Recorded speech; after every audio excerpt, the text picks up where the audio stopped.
Pernah nggak dengar kalimat kayak gini? Eh, anak lu tuh dominannya otak kanan, lebih cocok jadi seniman. Atau dia tuh logis banget, pasti otak kirinya dominan. Familiar dengan kata-kata seperti itu?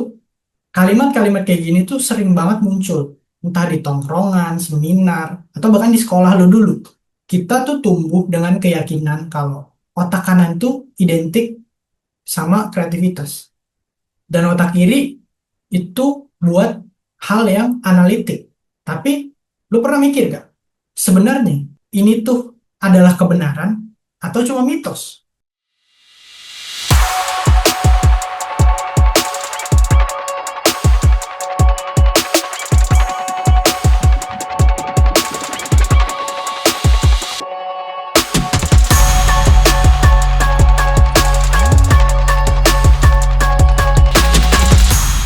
Gue sempet nemu cerita menarik dari seorang dokter bedah saraf bernama Dokter Riu Hasan. Dia lagi di rumah gitu, terus tetangganya tiba-tiba nyeletuk, anak lu mah jangan dimasukin ke sains. Dia dominannya otak kanan tuh, arahin aja ke bisnis. Nah, waktu dokter Riu Hasan nih denger kata-kata itu, dia cuma senyum aja gitu. Karena dari kacamata medis, pernyataan kayak gitu tuh sebenarnya nggak punya dasar ilmiah yang kuat. Tapi anehnya, sampai sekarang masih dipercaya. Bahkan orang-orang menganggap ini sebagai kebenaran. Padahal otak kanan dan otak kiri itu adalah mitos. Dan memang ini udah menyebar kemana-mana dan bahkan udah dijadiin buku di beberapa ya toko-toko buku kita sering nemuin bahwa otak kanan dan otak kiri pembagiannya seperti apa kayak gitu ya. Dan udah terlanjur begitu kompleksnya dan ternyata ini mitos. Jadi gini ceritanya teman-teman. Sekitar abad ke-19, ada seorang dokter asal Prancis bernama Paul Pierre Broca. Dikenal sebagai pelopor dunia ilmu saraf. Broca nemuin bahwa di otak manusia itu, dalam area tertentu, ada yang bertanggung jawab sama kemampuan kita berbicara. Nah, daerah itu kemudian dikenal dengan nama area Broca. Letaknya tuh di bagian depan otak kiri, tepatnya di lobus frontalis. Nah, beberapa tahun kemudian, seorang ilmuwan lain bernama Carl Wernicke nemuin area lain di otak yang juga berhubungan dengan bahasa. Nah, akhirnya area itu dinamain area Wernicke. Jadi, ada area Broca, ada area Wernicke. Dua area ini saling terhubung. Dan dua area ini bareng-bareng ngatur gimana kita memahami dan memproduksi bahasa. Nah, dari sini sebenarnya muncul pemahaman bahwa ada beda fungsi antara otak kiri dan otak kanan.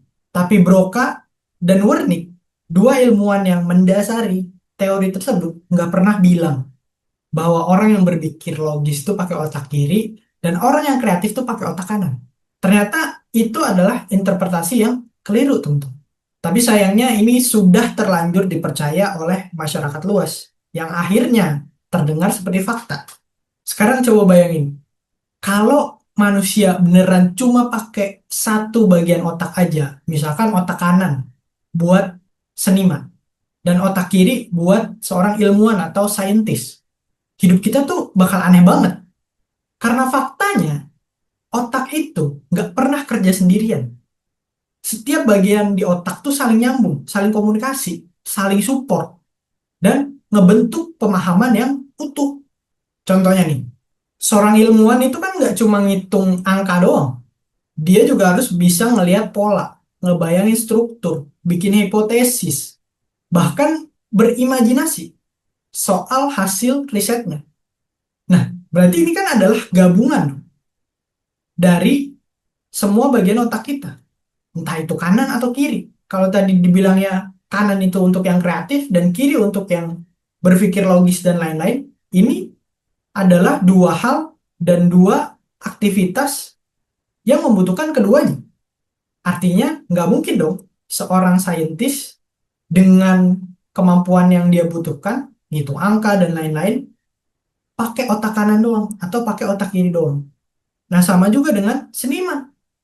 Seorang pelukis emang iya pakai otak kanan dia buat memahami bentuk, memahami warna, Tapi ketika dia ngatur komposisi, gerakin kuasnya, ngitung proporsi visualnya, itu butuh koordinasi antara motorik halus yang dikelola oleh otak kiri. Jadi, intinya teman-teman, baik seniman maupun ilmuwan, dua-duanya tuh pakai keseluruhan otak. Bukan cuma separuh. Bukan kanan doang, bukan kiri doang. Nah, tapi kenapa sih mitos ini tuh jadi sekuat itu dan sebanyak itu orang yang percaya sama mitos ini? Karena mitos ini tuh mudah banget dimengerti.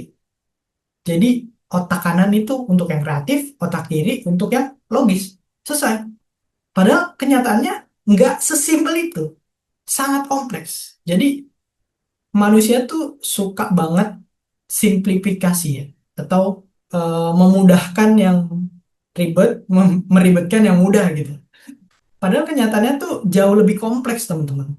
Karena manusia tuh pengen banget semua hal yang simple gitu ya. Bahkan untuk penjelasan-penjelasan yang rumit gitu. Dan secara biologi ini tuh nggak sesimpel kedengarannya gitu ya. Otak kanan kreatif, otak kiri logis, nggak sesimpel itu. Sama kayak cara kita langsung ngelabelin orang gitu. Oh, dia mah orangnya logis. Oh, dia tuh orangnya perasa. Padahal nggak semua manusia tuh sama gitu. Dan nggak ada manusia yang cuma pure ke satu sisi aja. Misalkan, oke dia orang kreatif. Oh, berarti dia cuma bisa berkaitan dengan hal-hal kreatif. Oh, dia ilmuwan. Oh, berarti dia nggak bisa melakukan hal-hal yang kreatif. Itu nggak bisa dicampur adukan, teman. Udah pernah kita bahas di beberapa episode sebelumnya ya. Itu tentang generalisasi. Itu nyambung ke situ. Teman-teman coba nonton ulang aja episodenya. Buat yang belum nonton, coba tonton dulu gitu ya. Biar paham apa itu generalisasi. Biar nggak kecampur-campur nih, teman-teman. Ketika dia logis, bisa juga dia kreatif. Begitu juga ketika dia kreatif, dia juga bisa logis dalam saat yang bersamaan. Dan disitulah letak keindahannya. Karena manusia itu makhluk yang rumit, tapi harmonis gitu ya. Memang sudah diciptakan sekeren itu sama Allah Subhanahu wa Ta'ala, sama Tuhan kita. Karena kalau dipikir-pikir ya teman-teman, mitos otak kanan dan otak kiri ini tuh bukan cuma salah secara sains, tapi juga ini tuh ngebatasin potensi diri kita. Misalnya, dari kecil nih kita udah dikasih tahu, oh, lu itu dominan otak kanan. Dan lu langsung percaya itu. Lu bakal males belajar hal-hal yang berbau teknis, logika, dan lain sebagainya. Karena ngerasa, ya udah dia bukan bagian gua terlahir seperti ini. Gua dominan otak kanan. Ya udah gua cari aja, belajar aja hal-hal yang berbau kreativitas. Pada akhirnya kayak gitu. Dan sebaliknya orang yang ngerasa dirinya otak kiri, dia bakal ngeremehin hal-hal yang kreatif. Padahal di situ justru letak sebuah keseimbangan gitu ya. Ketika ada seorang saintis yang kreatif, ketika ada orang kreatif yang juga berpikir logis, itu adalah kombinasi yang keren gitu kan. Udahlah dia logis dan kreatif gitu. Jadi memang benar-benar ini tuh kesalahpahaman yang sangat besar tuh. Dan otak kita tuh nggak dibagi dua buat dipilih, tapi buat saling bantu. Yang satu buat mikir yang hal detail, yang satu buat ngelihat gambaran besarnya. Jadi kalau hari ini lu masih percaya kalau orang kreatif itu pakai otak kanan dan orang logis itu pakai otak kiri, mungkin udah waktunya lu upgrade cara pandang itu. Kita bukan makhluk dua sisi. Kita itu makhluk dengan kesatuan yang utuh. Kita bisa berpikir, kita bisa berimajinasi, kita bisa berperasaan dalam saat yang bersamaan. Karena baik dari sisi sains maupun seni, dua-duanya lahir dari hal yang sama. Kesadaran manusia buat memahami dunia. Dan lu nggak perlu milih, lu tuh anak otak kanan atau otak kiri. Cukup jadi manusia yang utuh. Berani berpikir logis, tapi juga nggak takut untuk berimajinasi. Dan justru di titik itu, otak lu tuh bakal benar-benar bekerja secara maksimal.